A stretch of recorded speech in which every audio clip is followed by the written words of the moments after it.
And welcome to Patriots Lament. My name is Joshua Bennett.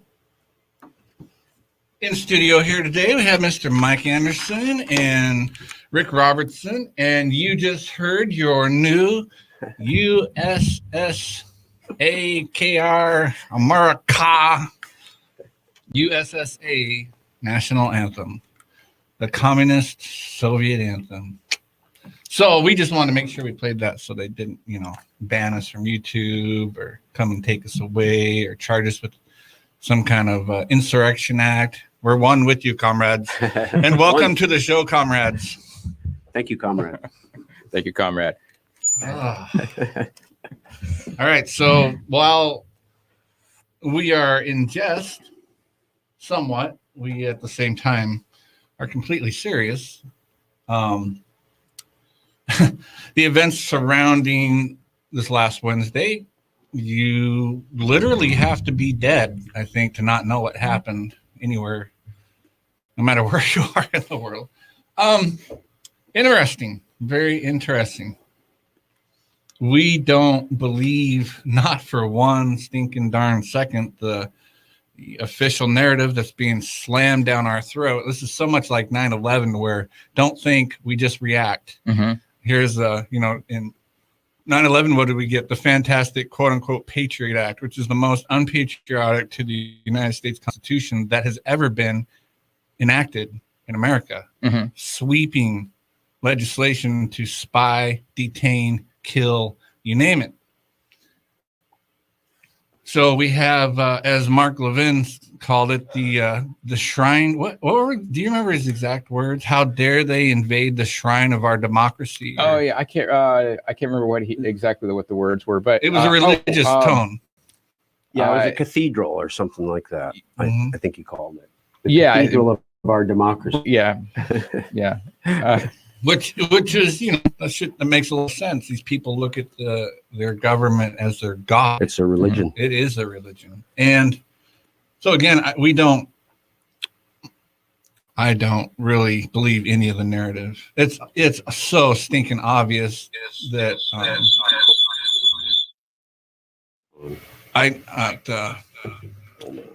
Antifa was This camera. there.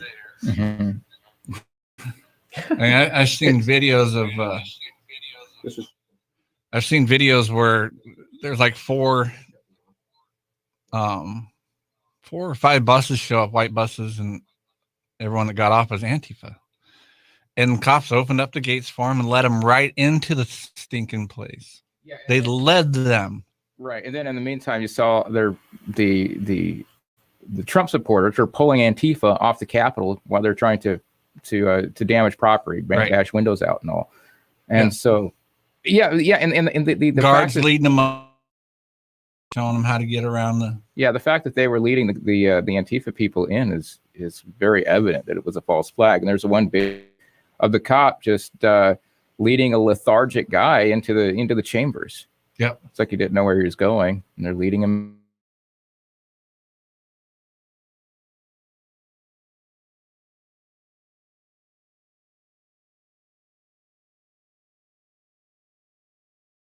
Time was quite entertaining. Well, whoever wrote the script for that day, they deserve an Emmy. well, they. It was a hilarious show. Unfortunately, there's a lot of people that are a lot of Trump supporters that I think that fell victim to what happened too. They weren't there to do that. Well, they weren't. They were there to protest the fraudulent election. Yeah. And instantly there's videos being put up on all over the internet of this has happened several times before. Yeah, it didn't happen in 2018. Yes, 2018 was the last time it happened. Only 2 years ago, and but then it was because it was leftists who were protesting Trump, right? And well, so it was just okay like back it's then. just like the Antifa riots. It's okay because they're only burning down your stuff, you serfs. Well, that's another thing. How many cars did you see burning out in the parking lot? How many people's stores, their living, people's apartment complexes, everything they owned in it. And then and you got CNN sitting there going, nothing to see here. Oh, these conspiracy wackos saying that this is actually costing people something. Yeah. And then they didn't even do anything. They didn't even burn the sucker to the ground. They just overturned a few papers, made it look like, ooh. Most people in there were, they were taking pictures with the police and, asking them, hey. Violent. Yeah. That's a violent insurrection if I've ever seen one. I thought, It's still doing it. Where's that coming? Your volume. Yeah. Character was probably one of the most entertaining for me, I have to say.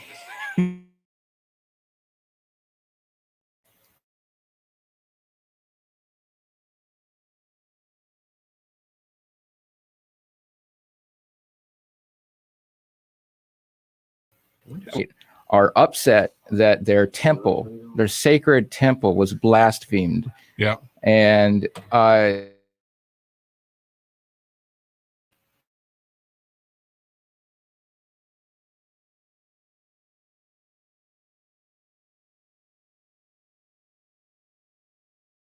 life in any way whatsoever, it doesn't. If Washington D.C. disappeared off the face of the earth tonight, it would make a difference, except that you would have probably greater prosperity, greater freedom, and fewer wars and conflict. Well,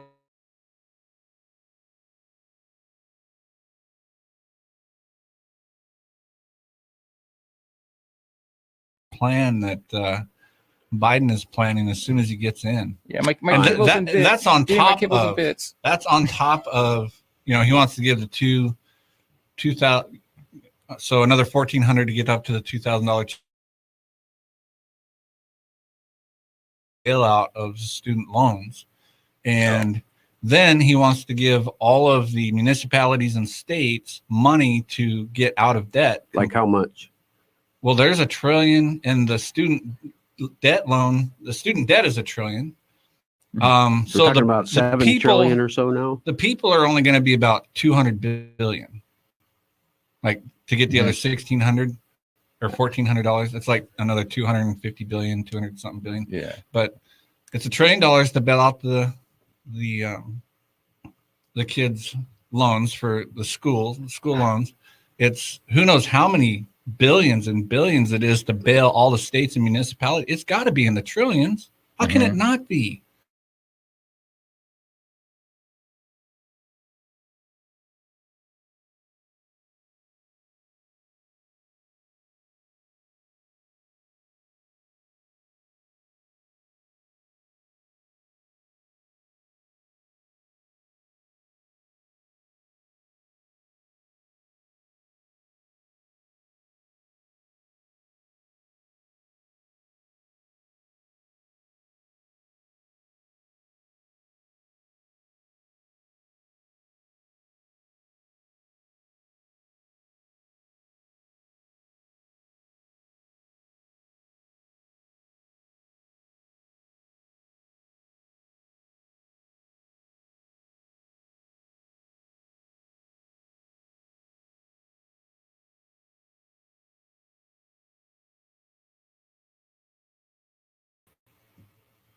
Just one. We're talking multiples of trillions.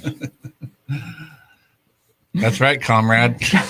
We own the printing presses And it's now. not a problem. That's right. But when you look at like the last bailout, it was 70 or 80% that went to foreign countries. Yeah.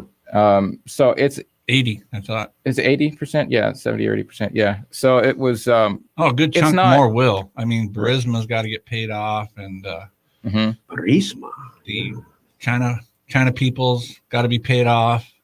Yeah. Well, yeah. And the thing you're probably going to see is as interest rates are starting to go up now, but and many of those emerging markets were taking out loans in bonds with low interest rates, and now that the interest rates are going up, since they took it out in dollars, they're going to end up having a hard time paying back the debt. So you're going to start seeing emerging markets go under.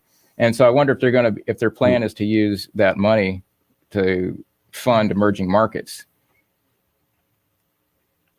I don't know. But Not going to matter much. But the bottom line is, I don't see how they can fund anything. at this yeah, the point. bottom line is, it's not for you. No, you're paying for it. Yeah. All the commies, all the Antifa think they're getting it, but they're getting a tiny pittance. Hey, it's They're- more than what they have. They don't Right. care. They don't care. Well, they've They're been short term. they've been Everything's funded by the short- corporations, and Yeah, everything's BLM short term. and such has been Right. funded by the corporations. They are rich. Their Yeah. line of thinking is so short term. It's just like, what am I hand to mouth tomorrow? Mm-hmm. I'm going to be rich this week. Nothing about the future, next week, next month, much less 10 years, 20 years, 30 years down the road. We have a full-fledged communist government now with communist people that have communist ideologues and ideologies that are running the show. And there's no way you can say otherwise. Remember that the World Economic Forum's goal is that by 2030, you will own nothing and be happy. Well, Yep. Of course, be happy. That ain't going to happen. Well, and we But- have, go ahead. Yeah, well, behavior modification is coming down the road with the vaccine. You'll Well, be that's happy. what the portion of the bailouts that is meant for the UBI, we'll just call it UBI because that's all it is. That's what that's meant to do that's to get people used. It's behavior modification. It's to get them used to that. It's to train them for it. Once they've already done it to a large portion of the population, but once the population is disconnected from the fact that producing something is connected with eating. If you want your meal, you produce something, right? But by giving people UBI, you disconnect that thing with the mouse experiments that I brought up a few weeks ago. They take mice, they engineer them so that they don't produce dopamine, and then when they just put food in front of them, they won't even get up to go eat. They're not that they're too lazy, but their reward center has been disconnected, and so that's what this is to disconnect your reward center, so that it does not see that producing something means getting fed. Now it's disconnected. Now the only thing you can do is receive a check from the government, and that's connected with eating. So that makes you a domesticated animal. It's the same thing you would do to a dog. Okay, so but if you're not getting the dopamine hit Mhm. because that's been disconnected, Right. why are the you even going to get reprogram- up to get your check? Because they're not disconnecting the dopamine. They're reprogramming. So Oh, the okay. reward center is reprogrammed okay, now, okay. and that's what it's all Gotcha. about. It's about reprogramming the reward center, and then that's how they would control the population. But they have to do this. They have to do this these bailouts with these UBI checks to train people for it for the Great Reset. 2030 is their goal. They're going to push hard.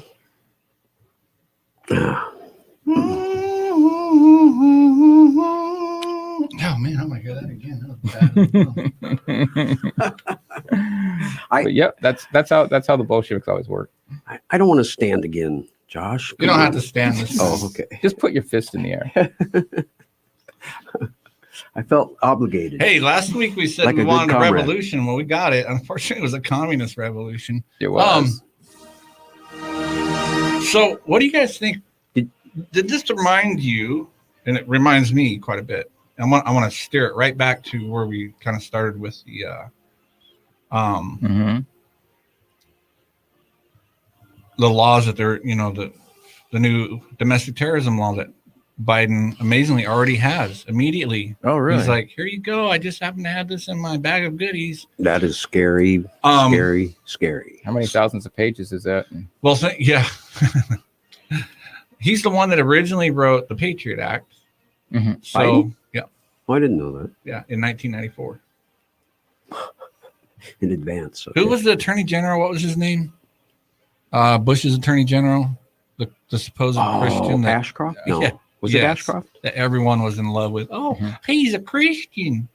Bull shnikes. I just about said the Just like Mike Pompeo is Right. a Christian, yeah. so is Mike Pence. Right. Anyways, Ashcroft called Biden. There's a Hmm. recording and everything. He called Biden and thanked him because they took his 1994 bill and just renamed it and submitted it. So he's good at these things. Comrade Biden is. Right. Well, then, Comrade Harris, what's she famous for? Locking up people up and keeping them in prison when they were innocent, and she knew it. And she was ordered by judges to hand over the exculpatory evidence, and she would refuse to. Yep. And let's get into the good stuff. So I have the opinion that this was kind of like the Nazi burning of the Reichstag. Mhm. And so they had that. That was basically their capital. It got burned. And then the Nazis said the communists did it. And this gives them their excuse That gives them to round up the eradicate- communists. Mhm. Eradicate them. Exactly. well, or they were in shooting this them case, down. the They were killing them domestic in the terrorists. Right. No, that's what they called them. Yeah. They called them domestic terrorists. Mhm. And if you think that this isn't that close to this, Schumer called, I'm waiting for Night of the Long Knives now. Because Schumer called two senators, Cruz and some other guy, Nazi propagandist. Really? And His own, you're not allowed to do that to fellow senators. And he also said that he compared them to Goebbels. Wow. I hadn't heard Jeez. that. Yeah. He did that in public? Yes. From the chair, from the speaker. He wasn't. He's not the speaker when he was giving a speech yesterday or 2 days ago. You're supposed to always refer to your fellow congressman or your fellow senator as, a gentleman and a scholar type of thing. Am I supposed to compare him You're supposed to to? be polite, and that's a broach of the Trust. conduct on the floor. Yeah.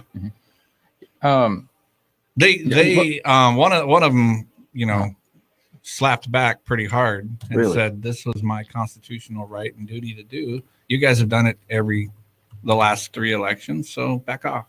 mhm. But the shots are fired there. I mean, it wasn't just the after they burned the German capital down, they started rounding up and killing the communists in the streets. Even they called them domestic terrorists. The propaganda machine went nuts, and it was all staged by the Nazis to take over complete control. Mhm. And then the Night of the Long Knives, then they had too many people that were pushing back.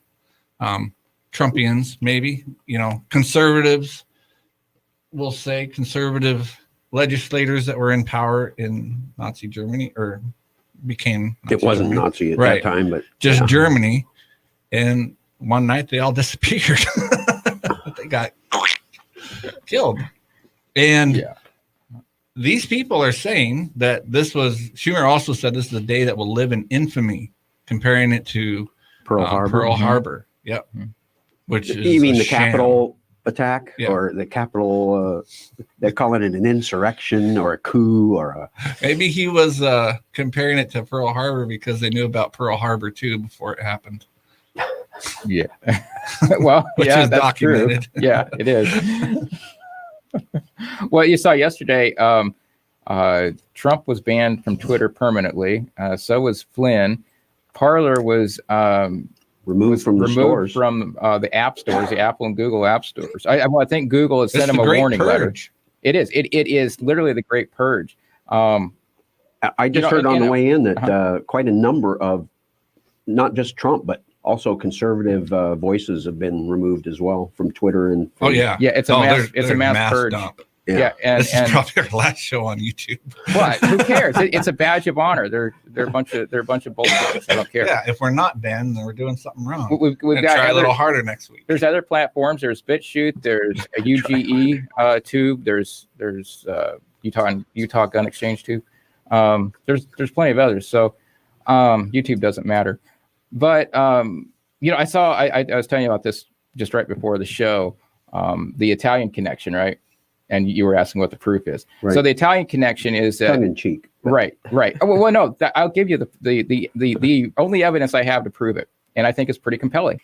But the Italian connection is that there was an investigation done on the vote flipping, and what they found, and this is a lady Maria, I can't remember her name, but I don't maybe I'll link it up. I don't want to get too much into election stuff because that's not what this is about. Right. Anyways, they did an investigation, and what they found was they found the guy who was working for the defense contractor in Italy who did the vote flipping from the machines and then uploaded it to the servers in Germany. And so this is in the Italian courts. But here's the proof. The only proof I have that this is real that you were asking about. It's the fact that it was scrubbed from YouTube almost instantly from when it was uploaded. Because Martin Armstrong linked to it, and I went to look at it, and it was gone. And I had to go search it. Couldn't find it on Google. I found it. I finally found it on DuckDuckGo, and it was the first thing that popped up. Google and YouTube are scrubbing the story, and that's the evidence that I have that it was true. Right. So yeah, they wouldn't scrub it otherwise. Right. Yeah. Right. Well, you don't cut out a liar's tongue. You cut out the tongue of a person who is telling the truth. Back to the purge. Yeah. So Purge. you were talking about the domestic terrorism deal that he came up with, and I was looking at that definition that RW put up on the website from the Wall Street Journal. Mm-hmm. And it says federal law defines domestic terrorism as dangerous and illegal acts intended to coerce a population or influence the government. Mm. Boy, that's Influence. That's really Influence. well defined, isn't it? So if you're giving money donations to a party, is that trying to influence the government? If you're voting, is that trying to influence the government? if you're telling people not to vote. And you know that they're rounding these people up that were there. They're getting arrested, and they're on no-fly zone or no-fly list. They can't fly anywhere. Well, there are even lawmakers in a couple of states that have been rounded up by the FBI. Yep. Lawmakers? Yeah. Yeah, one of them, at least one of them I know of was at the Capitol, and I don't know about the others. Were they Kentucky? They were state lawmakers. Yeah, Kentucky. Yeah. Huh. State legislators. Mm-hmm. Yeah, so they're the FBI, the NKVD, whatever you want to call it, is purging the conservative lawmakers now. Well, I mean, you got to be an idiot if you don't know that there were drones flying around doing facial recognition on everyone down there, and that stuff's so fast. I mean, did you see the half Washington a second Post? They had everyone. Washington Post had an article with all the pictures of the people. Yeah. Asking, please, can you identify these people and turn them in? Yeah. And you have congressmen, congresswomen like AOC, and some that are saying that We have to stop this Trump nationalism. We'll never let it rise again. And these people can never come into power. And we have to make sure that they'll never see it again. Mm-hmm. And she wants to arrest everyone. That was a part of it. That was a part of Trump. Not just the people that went down to the Capitol. She wants all the supporters of Trump because they're too dangerous. This whole thing with this new domestic terrorism bill is that they don't say conservatives, but that's what they mean. Well, right-wing extremism, anybody that doesn't agree with them.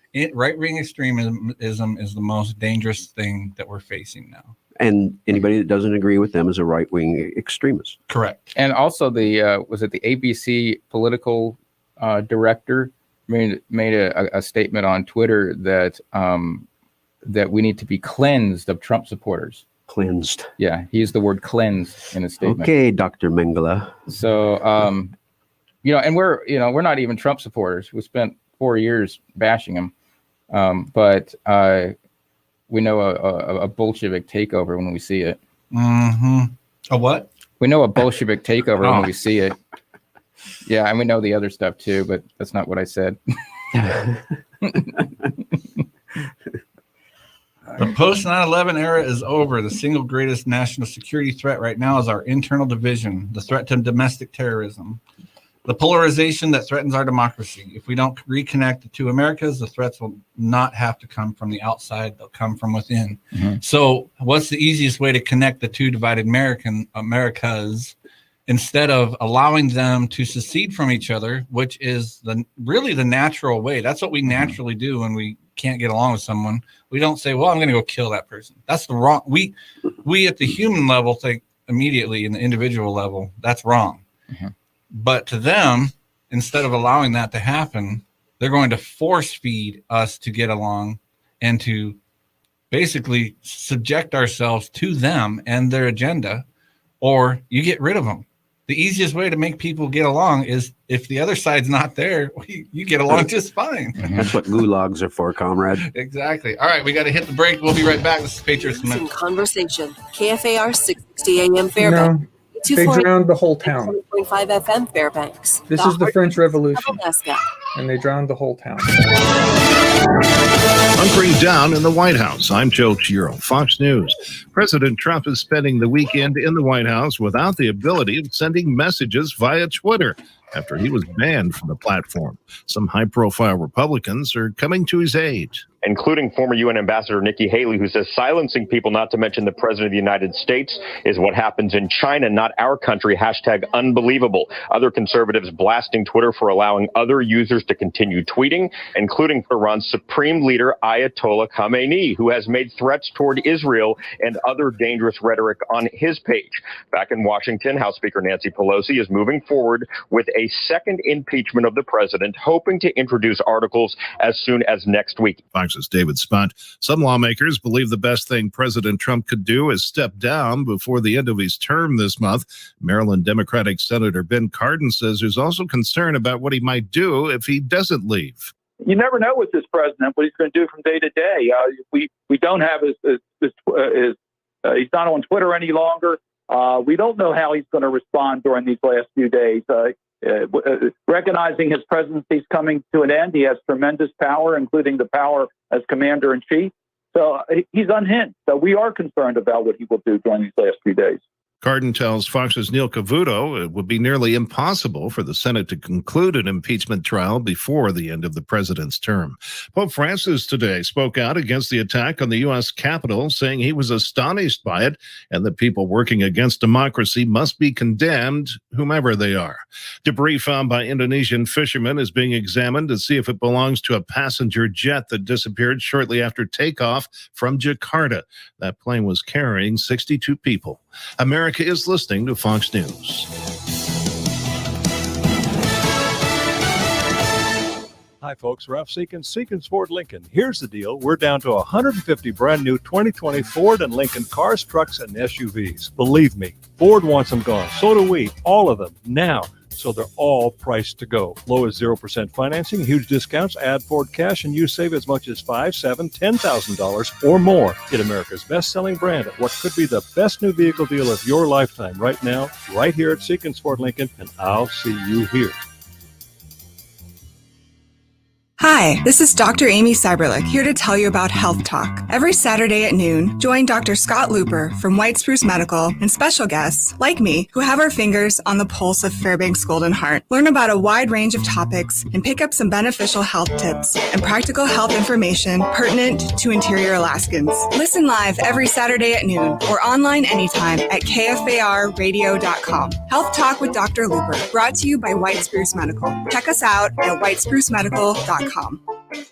Saturday evenings on KFAR, it's all about food with Fairbanks Foodies. Local show hosted by David Pruse and a group of local food junkies discussing food, beer, wine, barbecue, recipes, and more. It's all about food in Fairbanks. Fairbanks Foodies, Saturdays at 5:30 on KFAR, followed by The Wine Show, Grape Encounters, the show What's Cooking, and The Beer Guys, brought to you by Hoodoo Brewery, Ivy Jacks, Quality Sales, and Gavora's Fine Wines. Fairbanks Foodies, Saturdays at 5:30 on KFAR Radio, streaming live at KFARradio.com. If your wish is authentic Italian dishes, say yes to garlic, say yes to Geraldo's, and nothing beats a homemade quick oven pizza. Say yes to garlic, say yes to Geraldo's. A blend of old world and new world recipes, just like Mama used to make, a taste that's sure to please. Geraldo's Italian Restaurant and Pizzeria. Say yes to garlic, say yes to Geraldo's. It's a new year, and maybe you're dreaming of a nicer, newer job. Good news. Fairbanks Nissan saw tremendous growth in 2020 and needs to add sales staff immediately. Make friends, drive cars, and get paid. Drop off your resume at 2610 South Cushman or apply online at fairbanksnissan.com.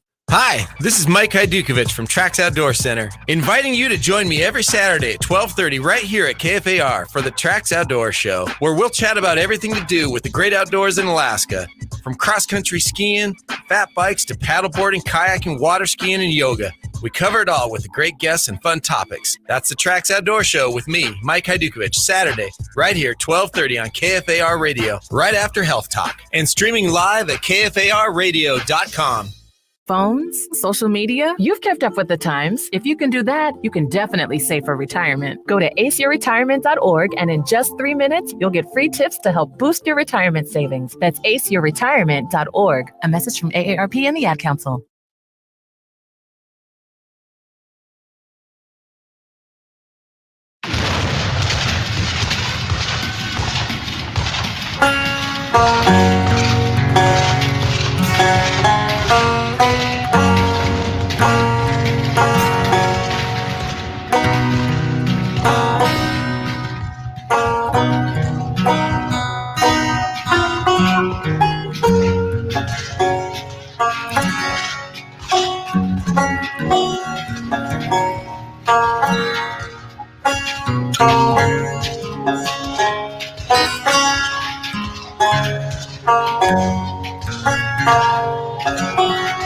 Don't need no stinking comment.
Boom!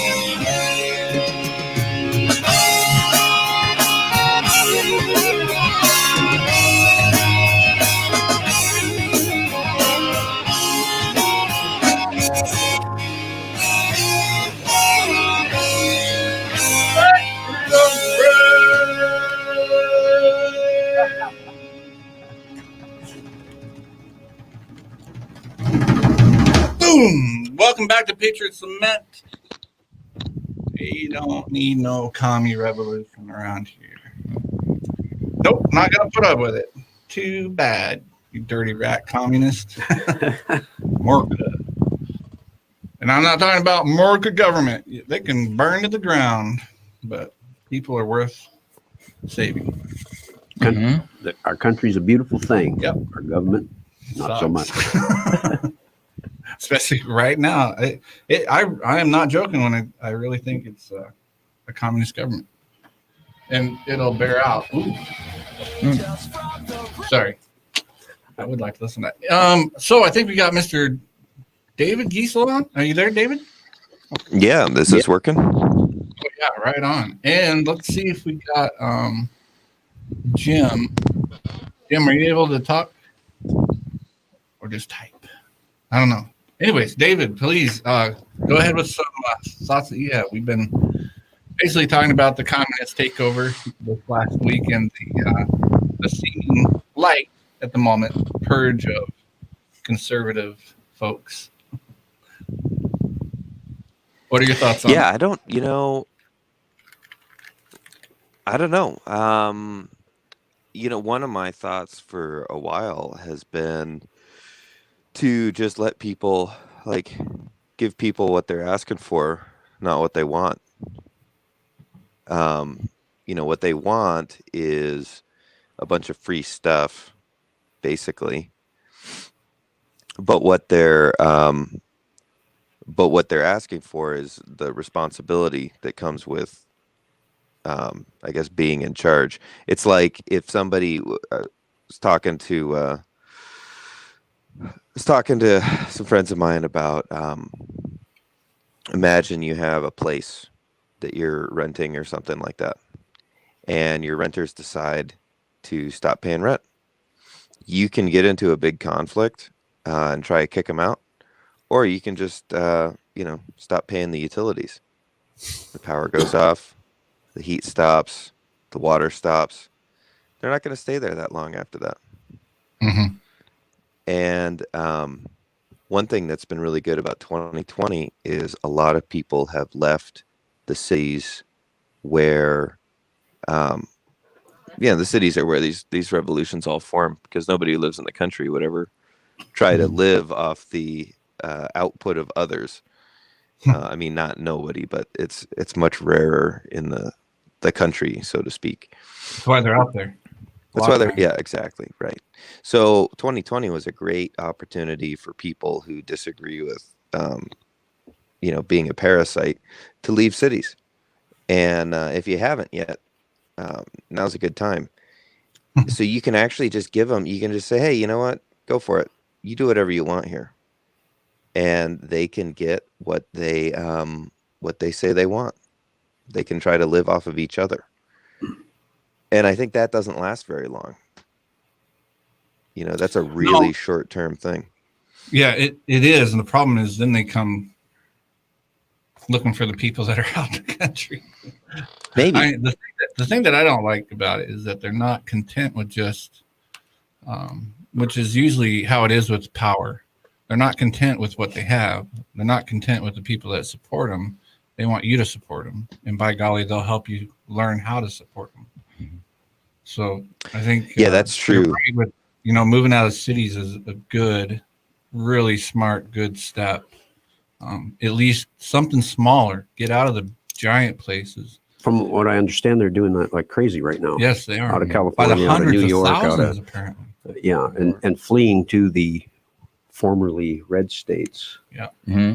And it seems like that kind of helps the argument that, allowing separation to happen is really the way to have peace, because people are going, well, I don't like this situation anymore. I'm going to move over here. Well, what's wrong with that?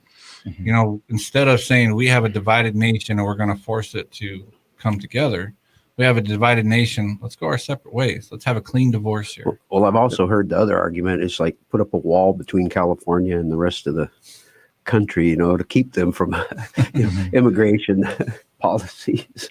Yeah, the problem with the system that they're looking for, the World Economic Socialist system that they're looking for, is it requires them to expand. It's the slavery model. They have to expand because they're parasitic. They're not market based. They don't produce their own wealth. They have to feed off of other wealth, and so they have to expand. Well, So letting someone separate and doing their own thing is outside the scope of possibility. But is that true now in the age of MMT? Do they really need to even tax us anymore? You mean when reality comes to slap them in the face, or when exactly are you talking about? Why do they even need to tax us anymore when they can just print? They own the press and we can print. Mm-hmm. Fortunately, they always end up destroying themselves. So just let them do it to themselves.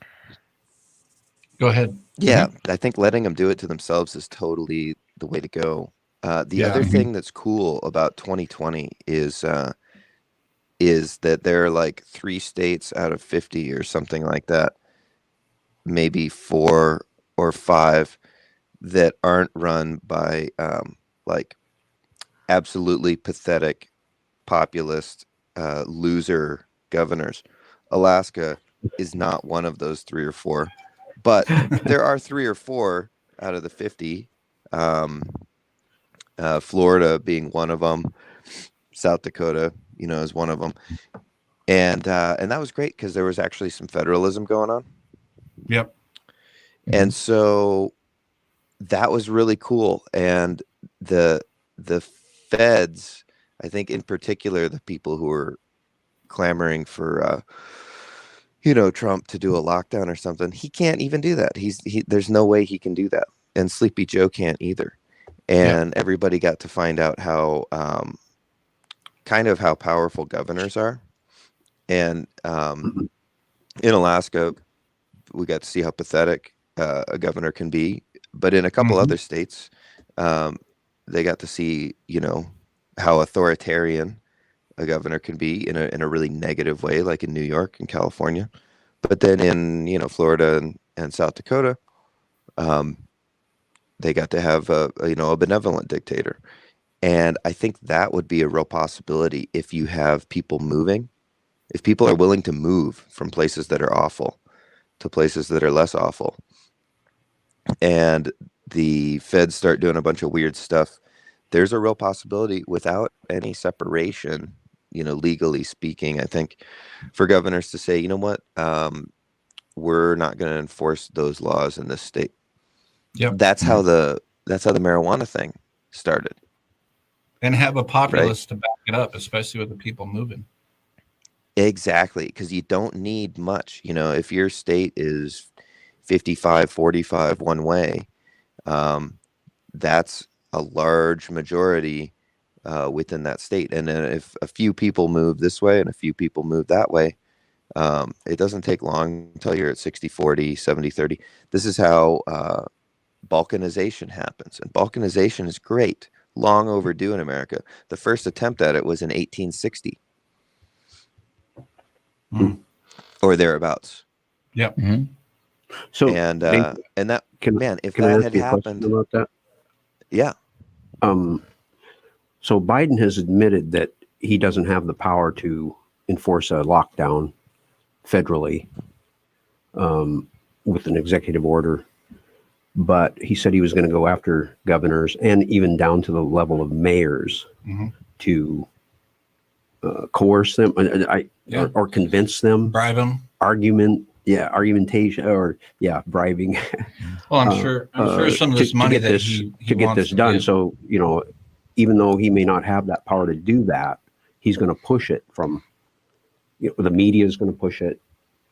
I'm sure he's going to go after, even harder with the corporations, the big corporations, etc.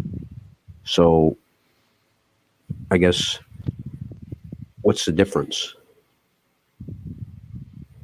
One thing that I think would be possible is for a governor to allow its the state's residents to transact in things other than U.S. dollars. I think if a governor gave clearance for that, this is just like the marijuana thing, as far as I can see.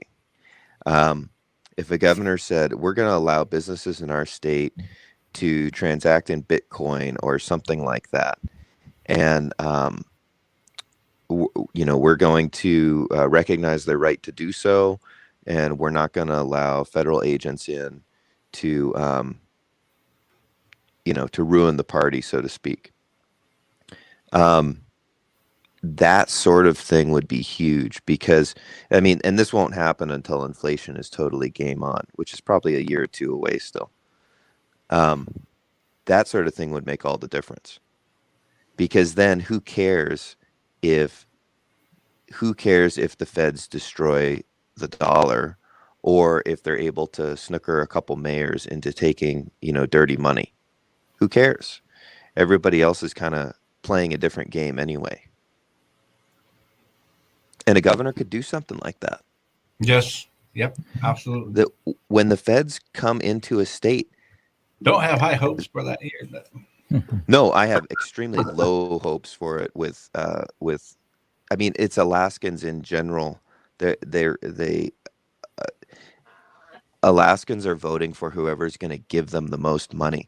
And if money is the driving force in your life, you are going to be enslaved. This is not a new story. That's I like thought a that was story just voting in general. Sure, it's voting in general. Voting for their advantage, yeah. But It's Alaskans have a further incentive because they can vote for their dividend. Yeah, which won't be worth much at some point. No. When the good old, like you mentioned, David, when the good old inflation that will darn well come, your 3,000, 1,500, 1,800, whatever dividend won't be much. Yeah, you get to buy groceries for the week, where it used to be, I bought heating oil for the year. Yeah, it won't be much. So those which is good. It's the more incentives that are taken away from people to support their government is a good thing. Yep, that's how a lot of these regimes come to an end. It's how the Soviet Union fell. They had no more money. They had nothing to pay.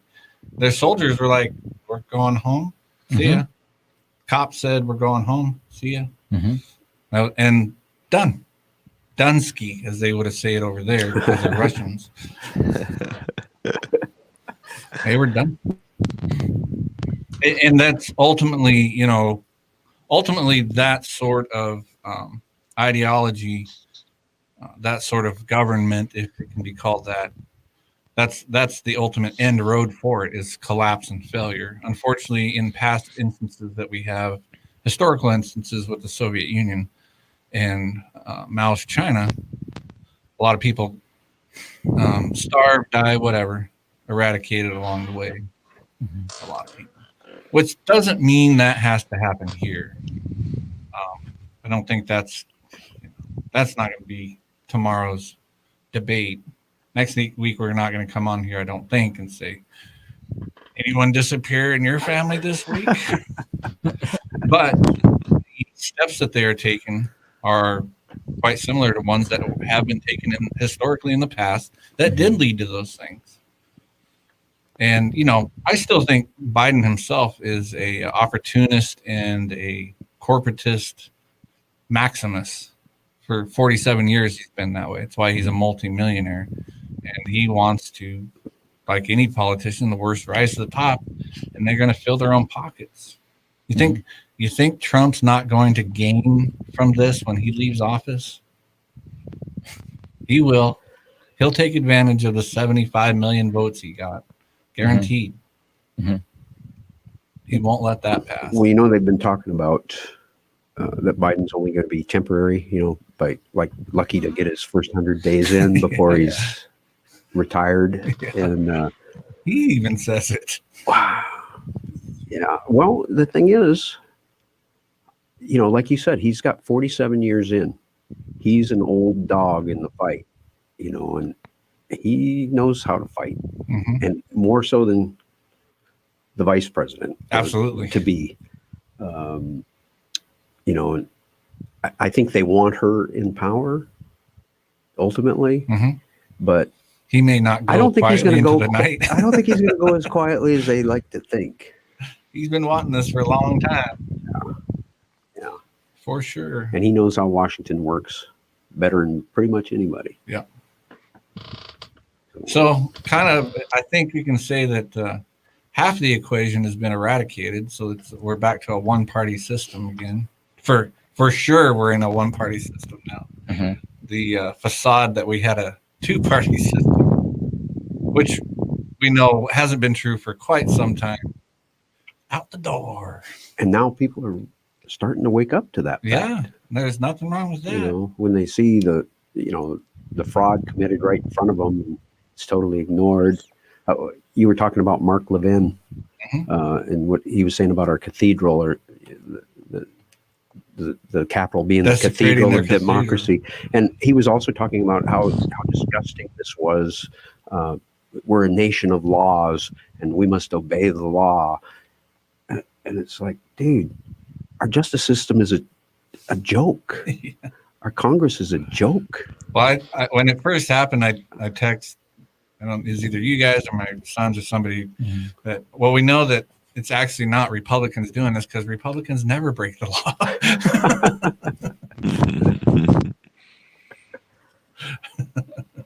They see that building as sacred too. It's a sacred thing to them. Yeah. Well, and you saw the way they treated it. It was they didn't burn it down, or they didn't. No, they threw papers around. Not like in Portland and places. What's that in Detroit and places like that where they were torching the places big time, and they were attacking the police. And they haven't had any problems with the anarchist area blocks down in Portland that they boarded up themselves and said, this is our area, stay out. We don't recognize the Oregon government anymore. They didn't do anything. They're just like, darn it. Those darn lefty anarchists. Rawr. Hey, look, somebody's throwing papers in the Capitol. Burn them to the stake. Yeah. It's been good. I hope people have been not only watching but understanding, and hope a little bit of what they're seeing is sinking in. Finally, seeing that what we've been trying to say what we have been saying for years is true. It's a dangerous religion. Authority is a dangerous assumption, and it all needs to go. And it's gonna go. And the facade has finally. It's gonna go. Yeah. Well, when the curtain opens up like that, like in The Wizard of Oz, it doesn't last much longer.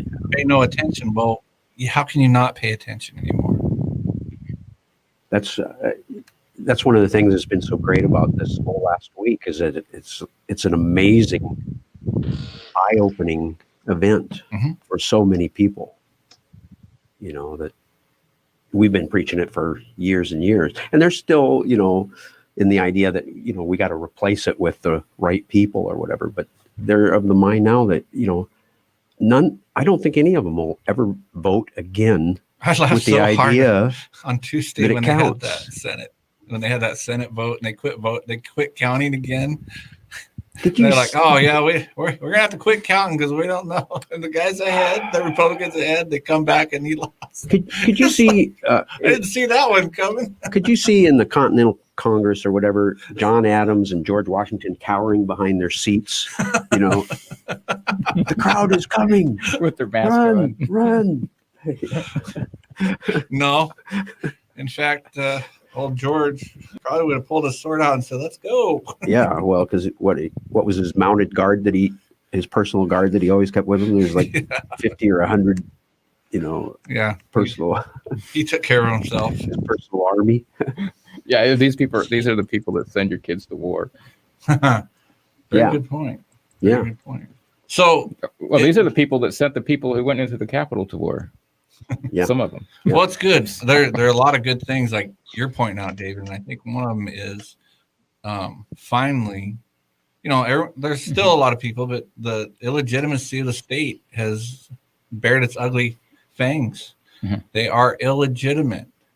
Counting on someone like that to run your life is ridiculous. And even, being succumbed to complete fear from the communist revolution is ridiculous too. If anything, to you Americans out there that love the Republic, that's a great opportunity for you to show that your culture and your people are stronger than a communist takeover. And I don't mean by warfare. I mean by ignoring them and going along with your own business. Non-compliance. You have to be able to do that. Revoke your consent. Right. Remember how Napoleon finally lost. He was obsessed with taking over Europe, essentially because he was at war with Britain, and they were trading with Britain, right? Well, Britain had a stronger navy than France, and France had a stronger army than Britain, so they were at a little bit of a stalemate. So Napoleon goes throughout Europe, and he takes over all the other nations that would have been trading with Britain, and including going to war with Russia. But Russia and Alexander and Napoleon had made a peace deal in 1806 or 7, and they became great friends until Russia realized that Napoleon had set up essentially a new Polish state with his mistress, who was Polish, after Poland had collapsed earlier. And Russia didn't like the idea of having a new Polish state on their border, and so Russia had secretly started trading with Britain again. Napoleon found out, he didn't like it, so he's going to invade Russia. So he invades Russia, and his plan was to go only 250 miles into Russia, attack a few of their regiments, and head south toward Minsk, and then force a peace treaty with Alexander. Well, it didn't work out that way. Instead, the Russians just kept retreating. They burned all the villages, all the supplies along the way. They burned Minsk, and it wasn't until and they went in 600 miles, something like that, 500 miles, I can't remember. Just kept going in further and further, and lost a bunch of soldiers to dysentery. And it wasn't until 60 miles from Moscow that the Russians decided they needed to save face and try to defend Moscow. So they tried to, and they lost. They retreated. They burned Moscow. So it was a mistake to go ahead and fight Napoleon. They should have just kept going back, because what happened was Napoleon got stuck there for the winter. His supply lines were getting stretched. Lost his supplies, lost soldiers to dysentery and to the cold. Russia didn't have to fight him at all. All they had to do was let him kill himself. And that's what Napoleon did. He ended up destroying himself. He went back. He escaped back to France in disgrace, and all the other nations of Europe popped up wanting to fight him, and he ended up in exile on an island. It was Napoleon's offensive mind that ended up destroying him, and it was Russia's unwillingness to go ahead and fight him in the beginning that ended up destroying him. So resist not evil. You don't have to fight him. Just let him destroy himself. Right. Just stay out of the way of the circular firing squad. Right. Let him hang himself. Some of those things I think are smaller that you don't think are maybe important, but I honestly think things like getting rid of your social media platforms is a must. Get rid of them. They're using it to spy on you. They're using the phones to spy on you. They say in their terms of agreement, we own everything on your phone and we can spy on you. We have the right to do this. Well, and they're also, as we said earlier, they're getting rid of Parler, and there was another one too. So they're eliminating those, so you can't even access them anymore. Why was MeWe? I haven't heard about MeWe, but I would assume that they're going to do that. I'm sure they will. Yeah. So, is there any platform that you can use that? Oh, there's a bunch. That's and we might have to just start talking to each other. Well, yeah, no, that's a very good point. So let's think about that. Social media and texting has become a substitute for actually getting together and meeting with people. And so much of your communication, 50% or more, 90%, even up to 90%, is body language and inflection. And that's completely lost with social media and texting. And masking. And so much communication is lost. If we were forced to get together again, we could actually communicate properly. Meanwhile, people on social media are constantly getting in arguments because they misinterpret what the other person said, or they're more willing to say something offensive to the other person. They're always getting in fights. Because they can't see their face. Let them stay out of social media and fragment themselves while we get together and actually communicate. So there's actually a benefit to them banning us because we're forced to do the real communication. Social media has really helped the lockdown and the lockdowners, because people are like, oh, well, I never see them anyways. I communicate to them through Facebook. I communicate through them with Instagram. I can still do that. I don't have to worry about it.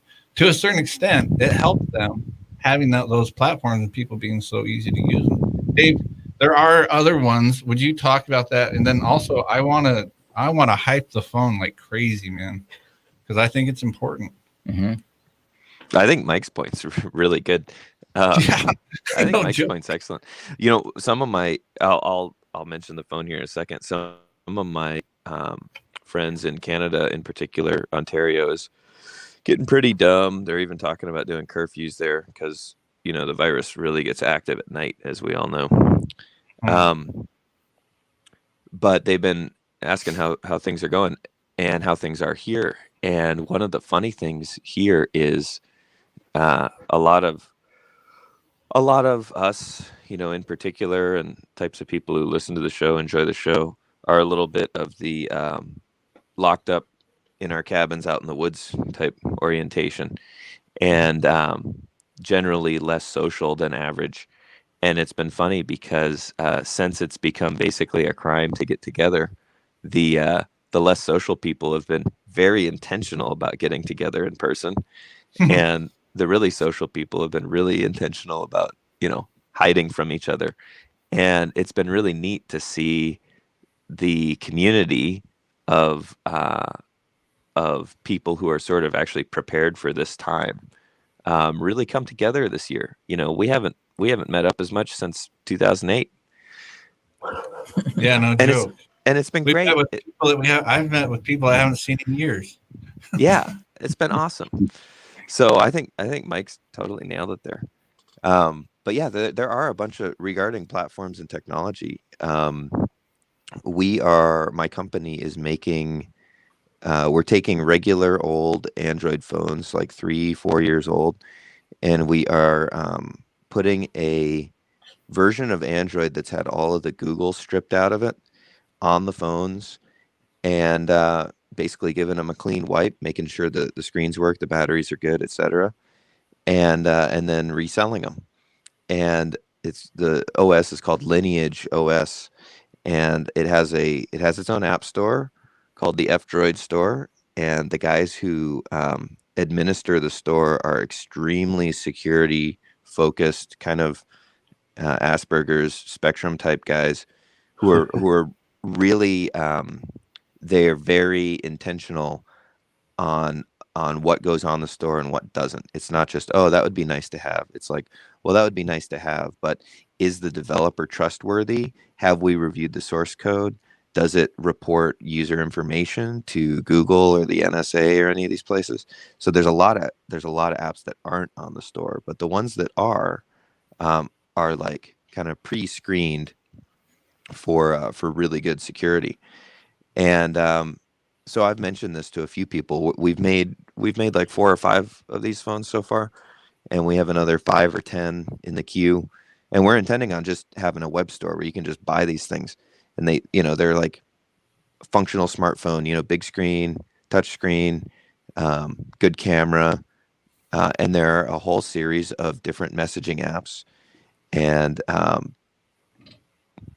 media apps and stuff like that are super secure. They're just kind of obscure as well.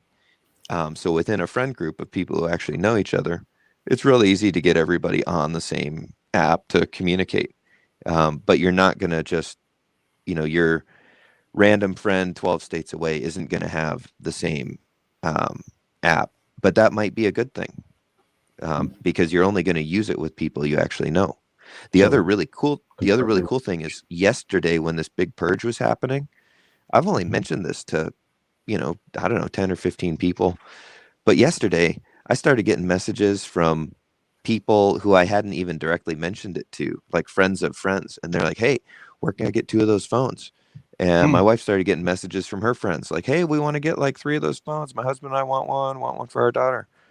And that's great, because like a year ago, if you told somebody that an Apple or a Google phone was, you know, the NSA or the FBI in their pocket, they'd go, yeah, I know, but I don't really care. And now there's like, you know, just as a microcosm, people care about that now, like in a big way. And a small amount of inconvenience using a phone that's a little bit weird is worth it to people now. And that's a huge deal. I would have never guessed that people would get to that point so soon. And I think the same thing will happen with dollars in not too long, when the purchasing power really erodes. But anyway, if people are interested about the phones in particular, they can email me. We're calling it a Wise phone, because if you go to Edym Online, the online etymology dictionary, and you look up the word smart, and you look up the word wise, the etymology of those smart, the etymology of smart it's from the German schmerzen, to pain, originally to bite. Schmerzen.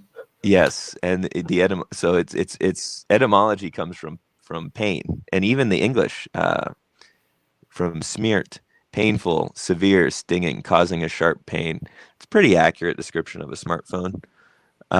You have to learn them. I mean, we all learned how to use one at some point. I remember the first time I had it, I thought, why did I do this? I'll never figure this piece of crap out. And now it's like second nature. And battery life is legit on those things. 5 days, didn't you say? 4 to 5 days battery life? Yeah, because they don't snitch on you. The apps aren't always telling Google what you're doing. So the etymology of wise, it comes from the Old English whiz, W-I-S, which is learned, sagacious, cunning, sane, prudent, discreet, having the power of discerning and judging rightly. So discernment's a part of wisdom, and with these alternative phones, and with any technology that's actually that's a tool for you instead of you being a tool for it, you have control over what the tool does and what information the tool shares. And so that's why we picked that name, is you actually get to decide whether your phone snitches on you or not. So anyway, the email contact is wise@9ci.ca. If anybody's interested in one of those phones, just shoot me an email, wise@9ci.ca, and then I'll put you on the list. And we're going to get a web store up in the next week or two here, and then it'll be super simple. Yep. Nice. And in the meantime, I suggest to folks to dump your messaging apps on your social medias and all that kind of stuff, and download the app Signal. It's a good one. It supposedly can't be spied upon, and that one seems it's good for people don't want to be don't drag me down, bro. But it works good for sending long videos and all that kind of stuff. You can still have everything that you use, just use a different app. And with the phones, I think that's going to be the ticket. It's just a smart, easy move. Just a smart, easy move. That means something. And I like that you said that people actually think it does mean something now, to where a week ago even they didn't. Yeah. And all this behavior is marginal behavior makes a big difference too. That's another thing that people don't realize. Mm-hmm. They don't realize, like, it's the 80-20 rule, the Pareto principle. Most people out there, if you're an economic producer, if you make more money than you get from the government, that puts you in a very elite category today. And most productive folks don't realize how rare they are. And if they remove their productive capacity from the system by not buying junk that's spying on them or out to get them, it makes a huge difference. You don't have people you don't have a lot of folks on, let's just say the rioter type folks. You don't have a lot of them buying really high end technology. They don't have the money to do it. And it's those high end, high margin products that keep tech companies' profits way up. Yep. Buy stuff used or something. Recycle. Yeah, buy stuff used. Don't buy stuff new. Buy stuff that's not going to spy on you. Get rid of your smart home crap. Like you've wired your own home to be listened to 24/7. Just get rid of it.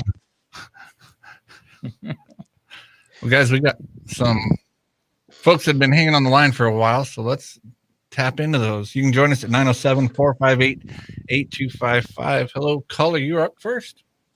Is that me? Yes, sir. Hey, this is G-Man. Can I talk to one of you guys on the side off the air real quick? Take me about a second. Yep. Just let me do something here real quick, and I will do that. Hang on. Hello, caller. You're on the air. Go ahead.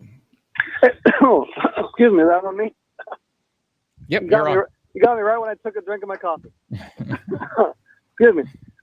So, call it a conspiracy theory or what? I was trying to write down that email address, and I am not kidding you. Both times you said it, it cut out as you were saying part of the email address. Okay. Oh yeah, it's wise, just WISE at 9ci.ca. You said 9CI? Yeah, the number 9, the letter C, the letter I. Got it. .net? .ca. Oh, CA. Sorry. Okay. Got it. Thank you. Yeah. Thanks. I hope you're prepared for all the orders you're going to get because, like you said a couple of years ago, I would never have been somebody that could even consider this. But after yesterday and the crap that Google and Facebook are pulling, and Apple now, yeah, appreciate it. Thank you. I appreciate the support. Like I'm just blown away by people's response to that. I mean, it's really cool. This is not the sort of thing that that Soviets had as an option in 1917 when the Bolshevik Revolution happened. The same thing's going to happen with money. Like when the money gets destroyed, we have a whole slew of other options. Like Americans own a lot of gold and silver in Fairbanks. Thanks to Jerry and Dick down at Alaska Rare Coins, a ton of people in Fairbanks have gold and silver. Shout out to those. Yeah, shout out to those guys. Go down to Alaska Rare Coins, get some silver. But people also have cryptos of various types. Monero and Pirate Chain and WowNero are actually anonymous and secure, unlike Bitcoin. And there's going to be hundreds of options for people as the dollar becomes worthless, which has never been the case before. And so to the extent that people are moving, which they did in 2020, to the extent that a few governors are actually doing their job, unlike Alaska's governor, and to the extent that that people are willing to adopt alternatives, this whole Marxist takeover, I guess, will fizzle very quickly and very pathetically. So I'm really encouraged by all that. It is good, comrade. For sure. I think an overall lesson to this is that you're not trapped. There's always an alternative. It's just a matter of, are you willing to consider the alternative? Yeah, giving up's not the option. I mean, that's just no. There's always something. There's always something you can do, and no one can ever force you to do anything. David, whoops, go ahead. Oh, I was just going to ask what the name of that app store was again. I didn't. It's the F-Droid store. F-Droid? Yep. And it's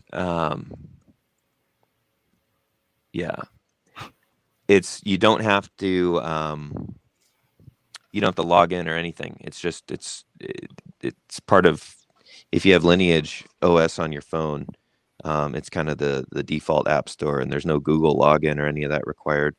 The other way that app installs for Lineage work is if somebody makes an app, you can compile that app into a, what's called a binary and have a download link on your website. You know how like back in the early 2000s, you'd go to a website and you'd click a link and it would download a little program that would run on your computer. Phones can do the same thing. It's just slightly less convenient than having it in the Google store. Mhm. So like all these apps that are getting deplatformed now, well, all they got to do is put a download link on their website. Right. And you just have to type that website into your browser and go there, boom, and you got the app. You don't need to go through the store. It's Right. it's like an ecosystem it's an ecosystem of very marginal convenience. And if you can spend the extra 10 seconds to go and download the binary, just go to a website and click the download link, you're back in business. So it'll be like the easiest easiest counter revolution to wage. It'll cost you like the last 3 years of convenience to win the revolution. There was that article. I posted this article in the chat there. That this guy wrote. There's this website, Gray Mirror, and man, the guy writing on there writes some really good stuff. But he characterized what happened this week as he says, the medieval logic twister, the paradox of irresistible force against immovable object. What actually happens when those two meet. And he said, today's conflict is just the opposite. It's the negligible force against the insubstantial object. And and what he said after that was, any force more significant than Trump goes through the system like a knife through butter. Hot knife through butter. Yeah. And the reason he says this is, he has one other analogy. He says, you have Julius Caesar crossing the Rubicon, right? Which leads to him becoming dictator. It's this big event. And he says what people in politics, not just Trump, but like in general, what they've been doing is they've been fishing in the Rubicon. So they will, during the election cycle, they'll, talk about some great plan and some really powerful vision for the future or whatever. And then they'll get all the troops behind them and they'll go marching towards the Rubicon to conquer the world. And then they'll get there and they'll stop and they'll pull out their little folding lawn chair and put a beer in the cup holder and start fishing in the Rubicon instead of crossing it.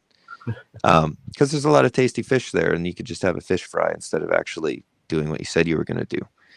And so this guy says, for 4 years, Trump fished in the Rubicon. He didn't do any of the stuff he talked about. No balanced budget, no substantial tax cuts, no recalling of the troops, no pardoning Edward Snowden, nothing, zero, right? And then a couple hooligans show up with face paint, dressed like NFL football fans, and they're able, basically unarmed, with no torches or anything, to just walk into the Capitol building, right? And Trump was unable to do anything on his agenda over the last 4 years, nothing. And Hagar the Horrible is able to walk into the House chamber, and sit, and sit at this. So that's fishing in the Rubicon. And what he says is, basically, eventually, some of the people who followed Trump got sick of fishing on the Rubicon, and they decided to walk across it. And it turns out it was only ankle deep. Which sort of begs a bigger question: why aren't any of these people, who Republicans in particular, but Democrats as well, are putting their faith in to really change things? Why aren't they doing it? There's no force pushing back against it. Yep. Yep. It's a good time it's an easy time to resist. Or just not. Or just ignore them. Yep. Let's get back to the phone, guys. If you want to join us by phone, it's 907-458-8255. And caller, you are up. This is Randy. Hi, Randy. Hi there. I just want to let you know I did 2 days ago. I was kind of dragging here, but finally sent off an email to President Trump on his whitehouse.gov form. So I guess it got there. I pushed on the button and everything to send it. But the form I was asking to please consider to pardon or at least commute the sentences of Schaefer Cox, and I did refer him to my or his staff, or whoever reads these hundreds of thousands of emails that come into him. But I referred to them to go to my website, which is mercyforschaefer.com. And I mentioned his little kids, and I said that he's been sitting in prison almost 10 years and he's never hurt anybody, never stolen anything, never been involved in drugs, never destroyed someone else's property, hasn't done anything. And I mentioned the incident at KJNP in which he had his armed bodyguard because he had a tip that the squad, assassination squad was coming up to Colorado to knock him off, which is mythical. And I mentioned how in 2017, a 3-judge panel realized that, hey, it's hard to have this crime when the mythical group that he was supposedly planning to defend himself against. And so they got rid of the solicitation to commit murder, but unfortunately still, for some strange reason, kept the conspiracy to commit murder, the mythical Martians or mythical assassination squad. But anyway, I kind of closed out my email by saying that I'm hoping he can get back to his kids before they're no longer kids. They're probably just entering their teens now, I guess, or somewhere around there, and they need their dad there. And so I'm hoping that somebody else, and I did not do the idea that Dave suggested by putting a form or a duplicate of my letter on my website, but my website is pretty easy to read, and person can get the idea about what I think about the matter on that. And hoping someone from the hometown, I think that counts. If you're from the hometown people should know about Schaefer. Hope they can dash off a few emails. Don't know if it'll do any good or if you'll ever see it or whatever. But I assume some have already been sent. I assume his lawyer must have sent something to President Trump. But anyway, that's my story, and I'm sticking to it. All right. Well, I appreciate that, Randy. I don't know. I don't have high hopes for him doing anything good like that. I mean, the only people that he's pardoned so far was a dead woman and, a bunch of thugs that killed people. His buddies. In Iraq. Yeah. Yippee. Campaign contribution, friends. All the people that thought he was going to declassify everything and let everyone out. No. You're living in la land. Let's stick at the phones, guys. Caller, you're up next. Morning, gentlemen. Good morning. Morning. I tell you what, I think something people need to really remember is that the Trump family made their fortune off of the gold fields in Dawson City. And they've always had a shady history up north. So in Trump's entire time, basically he worked on trying to get ANWR opened up for Exxon, and that's probably why he hired Rex Tillerson directly. But also the A2A railroad he permitted and the Tongass forest that we were talking about before, there's a lot of CCP dark money coming into that too. So I don't think Trump is really fighting China. It looks like he was really doing a lot of backside deals with China the whole time. I don't think a lot of people have really suspected it, but a lot of Trump's actions in the last 2 years kind of led up to his own loss. It looks like he might have actually engineered his own loss, and I don't think a lot of people look at that. I would encourage anybody to look up ID Native 2020 that was run off of the Census 2020. It allowed Canadians, Mexicans, Cubans, and a lot of illegals to vote off of Indian reservations in Arizona and along the U.S. border. Mm-hmm. That really could have swayed the election, but those votes can't be counted because they go through the Department of the Interior. The new electee that Biden is appointing into the Department of the Interior is an Indian lady from New Mexico. She's fought for sovereignty for a lot of the tribes for a lot of years, but when you see pictures of her, she always seems to be hanging around with some Chinese ladies. And there's an enormous takeover right now, which a lot of you guys call the Great Reset. But it's actually a law coming out of Canada called UNDRIP. And it's spelled the same way it sounds, UNDRIP. That's basically transferring all the mineral wealth over to Indian tribes and corporations right now. And Canada is actually trying to commandeer those laws into Alaska. So you'll see that on the A2A railroad and all these new big mining ventures kind of situated along this railroad. It's China basically trying to build itself its own sovereign railroad system. And that's the scariest part, because a lot of Alaskan politicians are deeply involved in it too. So, if you don't like communism coming into Alaska, it's a matter of capitalism going too far and actually harboring Marxism and communism, or even just flat out harboring Chinese troops like they do in Canada. We've talked about the Jones Act in the past, and I think you guys seriously need to reconsider some of the views on that, because Southeast Alaska could have Chinese subs for all you know in the next 5 to 10 years, protecting a lot of these new tribal lands they're chopping out. Well, I think in particular for the Jones Act, you kind of got to go a pretty big stretch on the one hand to say, the communist government that is Biden's new government, who do you think controls the Jones Act? It's him.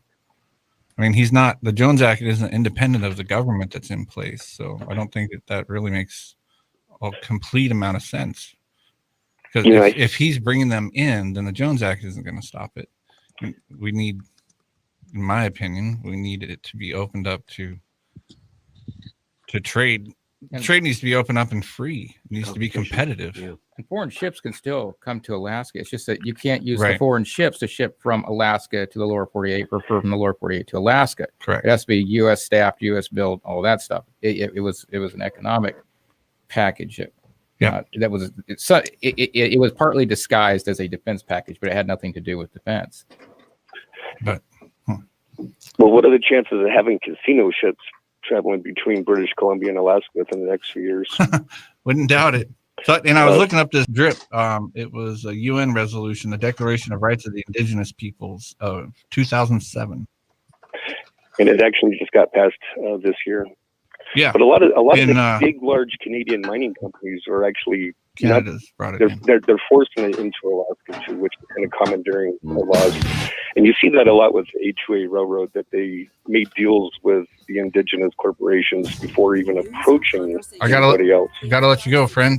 Appreciate the call, though. Thank you. We'll be right back, folks. 97.5 FM Fairbanks, the heartbeat of Alaska. Social media companies facing backlash. I'm Joe Chiro, Fox News.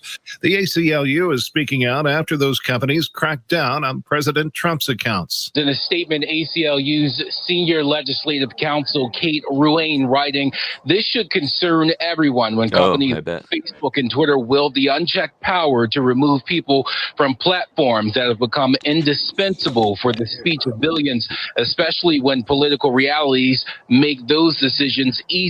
Instagram, Facebook, Snapchat, and Twitter all have suspended the president for accounts on their platforms after a violent mob excited by the president's debunked claims of voter fraud stormed the U.S. Capitol." Fox's Charles Watson. Twitter cited the risk of further incitement of violence for suspending the president's account.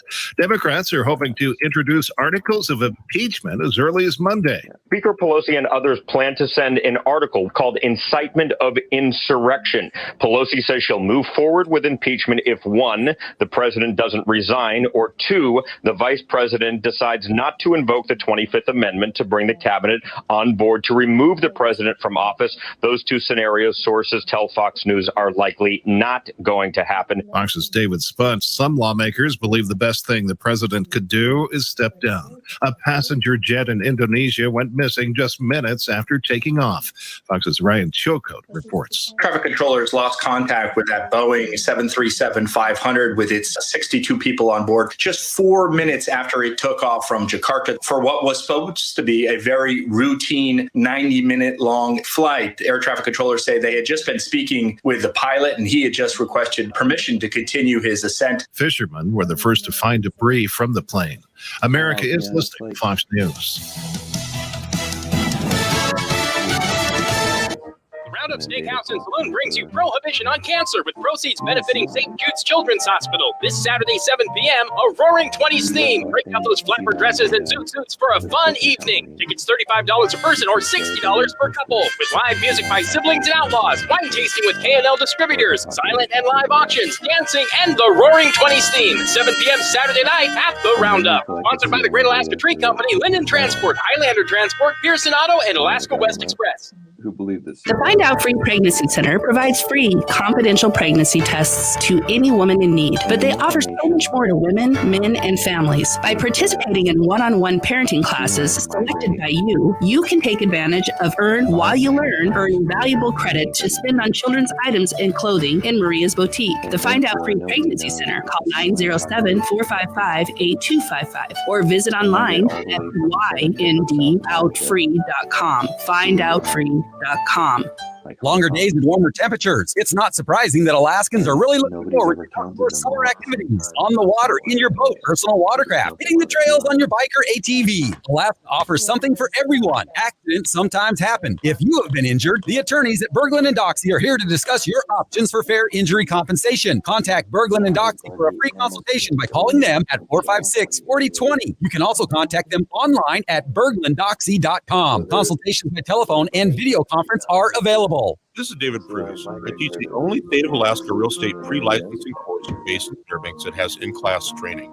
Aren't we all tired of Zoom? To get a real estate license, you have to take a licensing course and pass the state test. I have continually taught the course in-class program over the past year without any issues. My February class is designed to have you operating in the real estate industry this spring.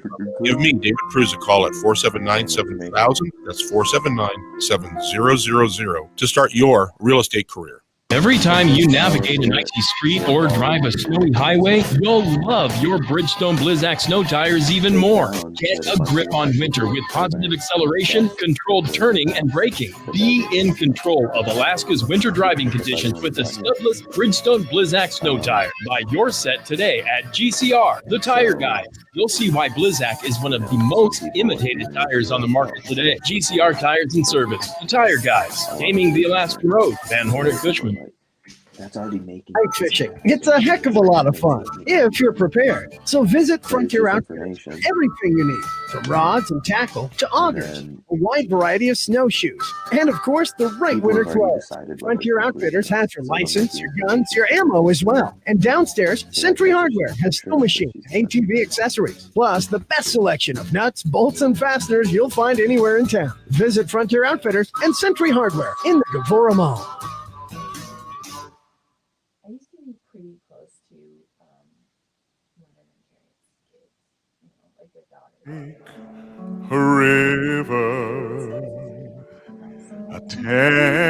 That's not the one I want. Darn it. All right, welcome back to Patriots. My name's Joshua Bennett. We got a half an hour here. We'll get back to the phones. People kind of hung up waiting over the break there, but 907-458-8255 will let you give us your opinion on what is going on. What is going on? Guys, where would you like to take it here?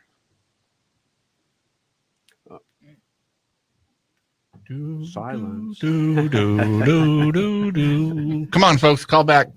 Everyone hung up over the thing. 907-458-8255. I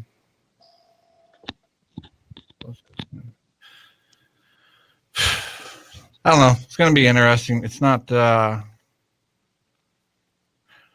On one side, you can say it's the end of it's the end of politics for sure, which I'm not too sad about that. Mm-hmm. It's kind of like, well, folks, time to grow up and get out of, they tell me that Santa Claus isn't real. And I'm, but they believe in small government. They believe in voting and all this stuff. Yeah.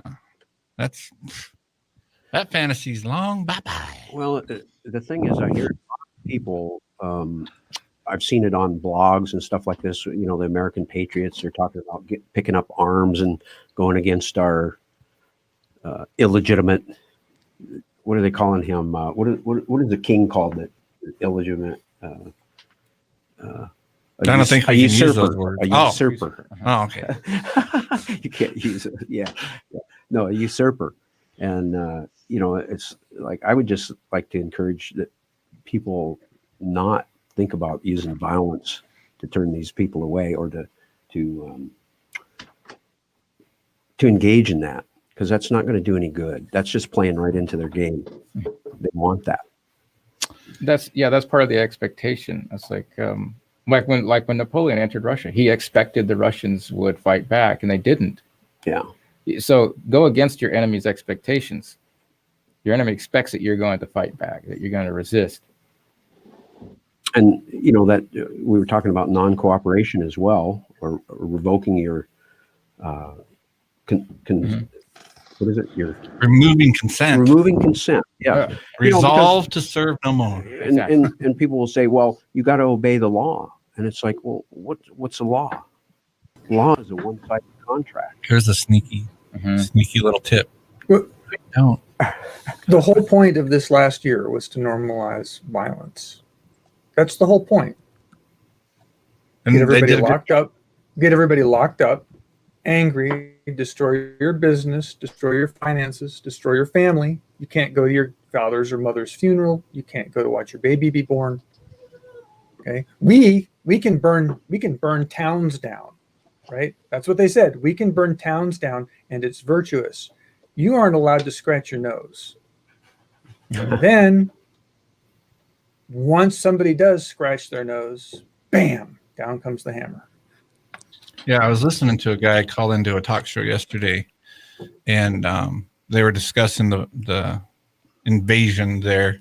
But these guys, and this is a football show, but and they started saying, well, what the heck? Antifa was literally burning places to the ground, and everyone told us that was okay. And this black guy called in. He said, I take offense to that. We had a reason to be mad. And he said, that made it okay. And they said, no, that didn't make it okay at all. And guess what? A lot of those people were mad. They're really mad at what's going on. And to have a pompous idiot take behind a podium declaring himself and creating a new office called President-elect, dun, dun, dun, dun, and getting up there and saying, you guys are a bunch of terrorists. And, a lot of those people, all they wanted was a little bit of openness. That's all it took. All it took. Hey, let's, okay. That does look like there's something going on, instead of every instance of every avenue saying, no, we're not going to allow you to even look at this. They just said, look at how the vote was presumably stolen. It was done in the open, right? They did it in the open. And then they said, no, it didn't happen. That is specifically designed to provoke a reaction. The CIA has been doing these revolutions for years. They know what they're doing. They are good at it. And they just ran it on us. Yeah. Well, if you notice during the Fox propaganda break, they said the election. They referred to the election being stolen as being debunked, even though it never was. Even though there's no argument. No, it's on their side. It's much like COVID, with the mask and all that kind of stuff. Well, we all know that masks work. Well, when? The science. Show us. I'll even hold out. Show us. Yeah. I'll even hold out the possibility that they stole it the same way every other election before has been stolen. Okay, I'll even hold out that possibility. Yeah. But they left enough breadcrumbs elsewhere in order, they left all sorts of evidence everywhere so that people were all agitated about it, and then they could say, oh no, you're who you going to believe, us or your lying eyes? Yeah, so, they did that on purpose. The U.S. has always had an election corruption problem, but this one was intentionally made open blatantly, and then they say it's debunked in order to create the conflict, because they want that conflict between the so-called left and so-called right. And Fox propaganda is a tool for it. They just were in that break. Fox propaganda was a tool for that conflict. And the so-called left, these are not unuseful terms. And I think libertarians have been autistic in trying to say there's no difference between the left and the right. Oops, sorry. What was that last part? I think libertarians have been autistic in trying to say there's no difference between the left and the right. There's a difference between nomism and antinomianism, as Yarvin would say. Well, let's get back to. We got a few more people calling in here. Let's see what they got to say. Hello, caller, you're up. Go ahead. Hello? Yes, go ahead. You're on. Okay, this is Randolph. I was looking for answers, and I opened this book and came up with basically what's going on. Everybody says we need a third political party to rise up. So in my research, I opened it up to Ecclesiastes chapter 10, and in there, contrary to what a lot of Christians believe, it says, money answers all things. So you take that and you start looking at the money. Where is the money? Where is it coming from? Where is it going? And all of a sudden you find out that we've got China owning the Democratic Party, and then with this electoral vote shenanigans, that just ripped off the lid of the Republican Party, and you look in there, and basically the United States of America has one political party right now. It is called the Chinese Communist Party. They own the Republicans, they own the high tech, they own the Democrats. So we need a new party, you know. So I just wanted to share that. I think that we're not looking at it close enough because everybody's bought off, or else they are in fear, and the fear is not of God. God has not given us a spirit of fear, but a spirit of power. So we have the power. Mm-hmm. Anyway. Well, what do you think, instead of trying to do the same thing that failed and has failed and will fail again, what if our political party is not being a part of their political party anymore? Just saying the party's over, folks. I mean, just feeding into their line is only going, there's no way. The worst rise to the top. And all we do, if you start another party, the very worst of the people are going to end up owning that party too. And they're going to get bought off and paid off like every other political party. The answer is not in politics. The answer is in the people. You know, we like to say, we the people. I see all these comments all the time of, well, he better fight for we the people. Well, quit being a lazy ass and get off your butt and be we the people. You can't count on somebody else to make you free, to keep you free. And wanting to create another party and say, please, masters, rise up and make us free, you're just going to get the same thing. It's the whole thing of insanity, doing the same thing over and over and over and completely think we're going to get a completely different result. It's not going to happen. It'll always be the same. We have to think outside the box. It's time to take a completely different look at this paradigm and say, hey, let's go that way. Let's look at what. Has any political party given us freedom? No, none of them ever have. Every law is always taking away freedom. So instead of going towards that and putting our efforts towards more of that, let's shift away and say, there's freedom 180 degrees turned from where we've been going. And it's getting away from us fast. It's rapidly ceasing to exist. But let's turn around and run after that, and instead of doing something that we keep doing that never works. Go ahead, Dave. It won't be wherever you're not going to find freedom wherever wealth or power are accumulated. There will be no freedom to find there ever. And that's, I mean, we've played the 9 Inch Nails song Head Like a Hole before. I am a huge fan of that song. I'm a huge fan of that song. It talks about it talks about the slavery that you'll live under if money is your god. Go ahead, caller. And nobody in America who wants any freedom is willing to give up money or power to get it. And that includes all the freedom activists, with some exception. Well, we're looking in the man's world. If we look in freedom is in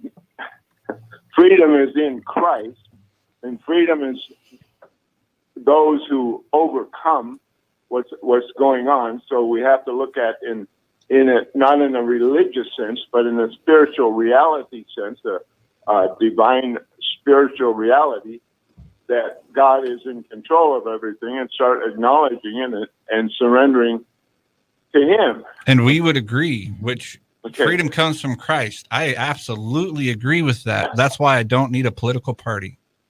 Amen. Amen. So that, but the point is,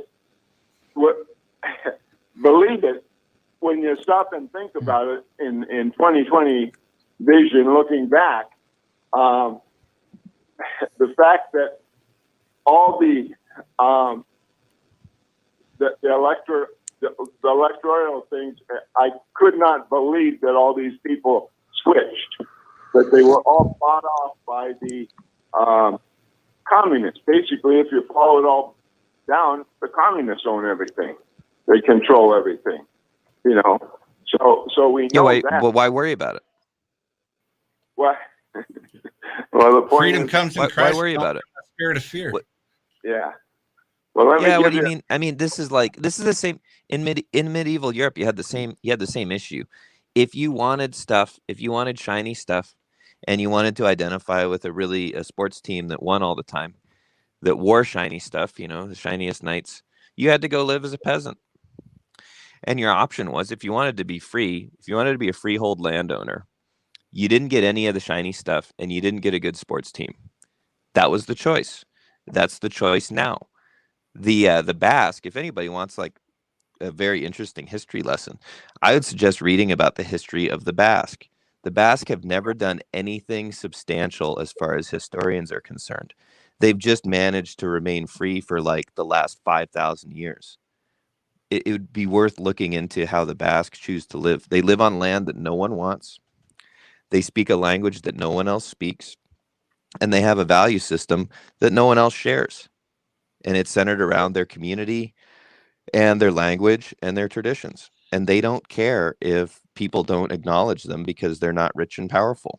And it's worked really well. They've stayed free for since further back than the existence of Egypt. But that's the trade you get to make. It's the same trade today. If you want shiny things and a good sports team, you're going to be a slave. And to be an ambassador of Christ means that you're not a part of any one country anyway. This isn't our kingdom. We're not from here. We're just sojourners passing our way through. We don't need to plant roots because our roots ain't here. Our king said, I didn't come to make a kingdom here, somewhere else. So why y'all keep fighting for one here? We're just ambassadors passing through. But caller, I appreciate it, but we got some more callers I want to get to. Okay. I just want to share one more thing. Go ahead. There's answers in that book, and when I was in Europe, somebody says, "How do you stay warm?" The priest asked me, "How do you stay warm in Alaska?" And I says, "You're a priest, you should know it. It's in the Bible." And he says, "Where?" And I says, "Well, if you want information, you dial 411. So go to Ecclesiastes chapter 4, verse 11. And you'll understand how people stay warm in Alaska." Thank you. Right on. Thanks for the call. Let's roll right over here. Caller, you are up next. Thanks for holding. Good morning, gentlemen. Morning. The rights of the individual seem to me paramount in any discussion these days. You guys talk about a third party. How about the party of one? Yep. We already had the army of one, right? Yep. Mm-hmm. Well, there you go. It's the power of one. Be your own party. It's shenanigans. I bought a new place, and it came with a television. I turned it on, and all I get is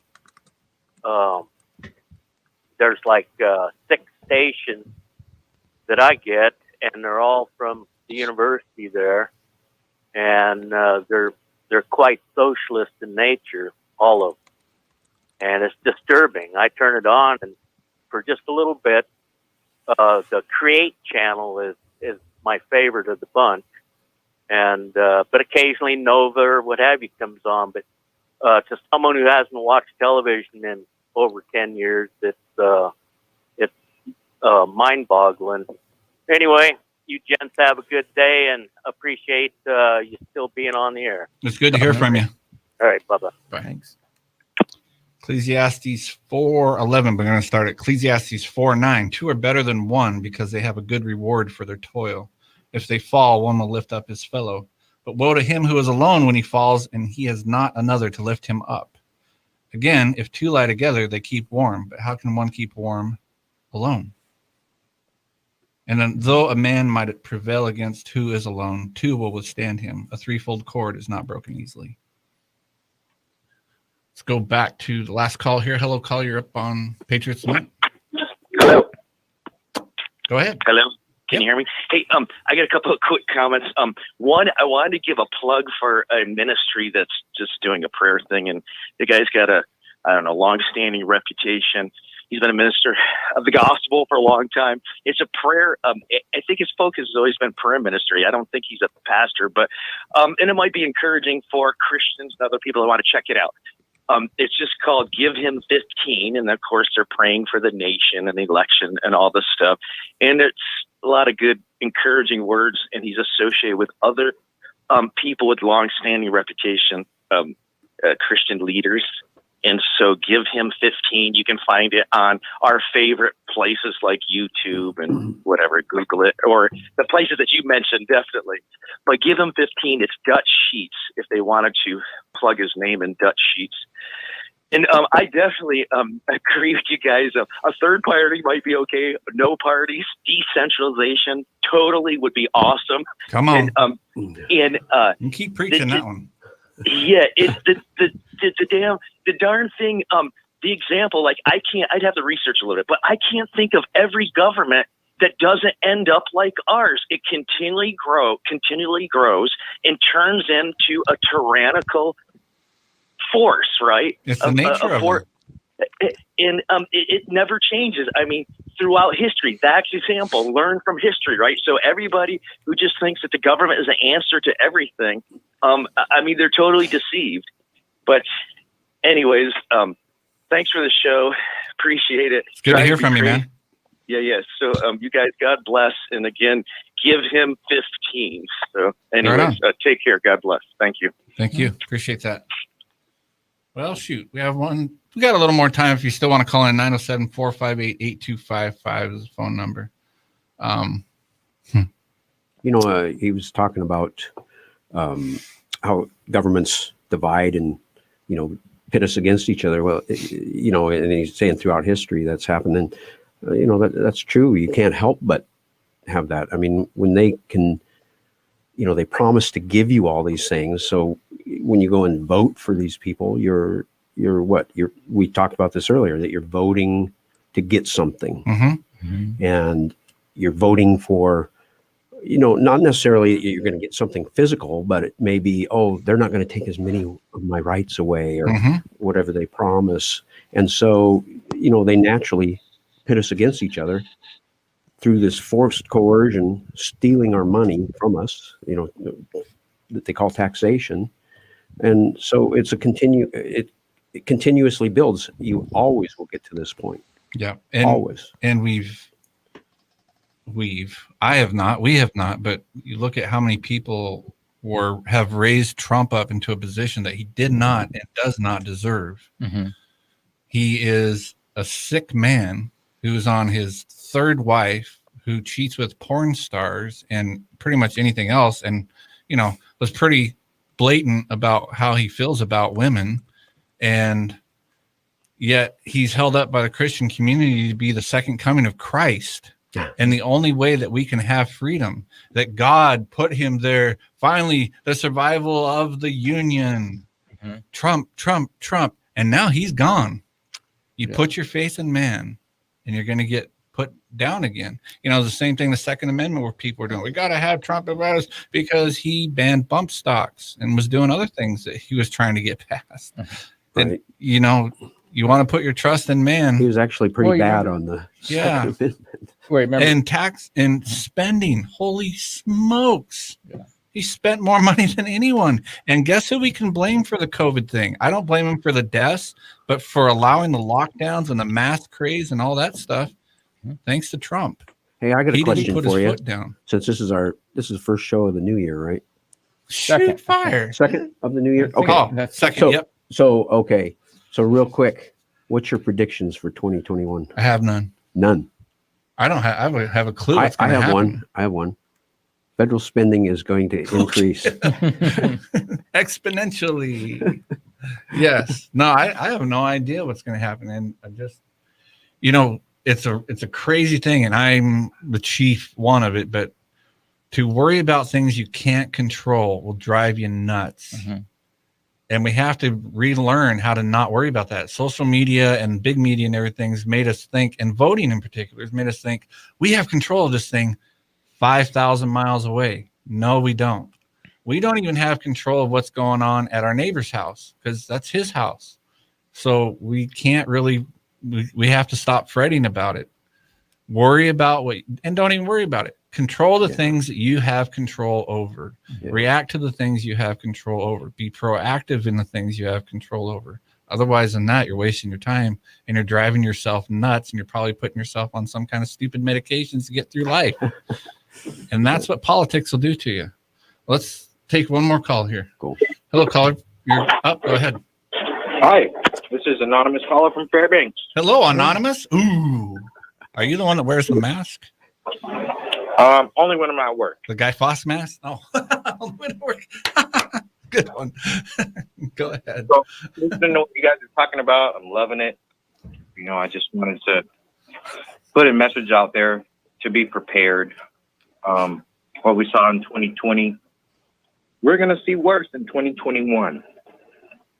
And, us as Alaskans, and I'm talking about the true Alaskans, the ones that go hunting and gut animals and stock their freezer and, get their hunting permits and licenses every year and everything, pay their taxes and all that good stuff. Working positive members of society.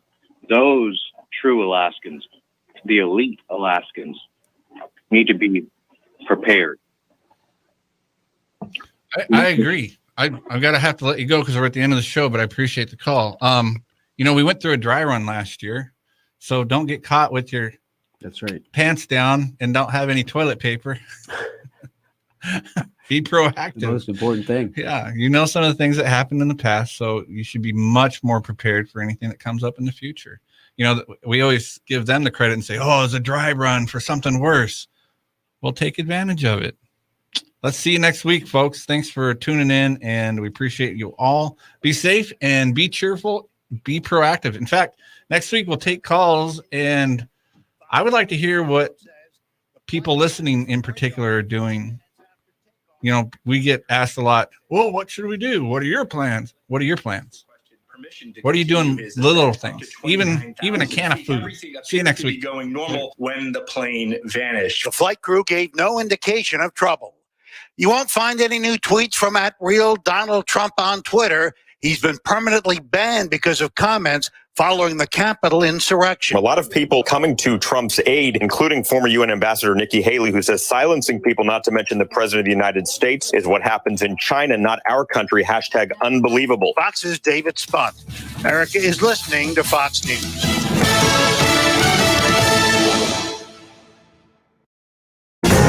Fire threatens every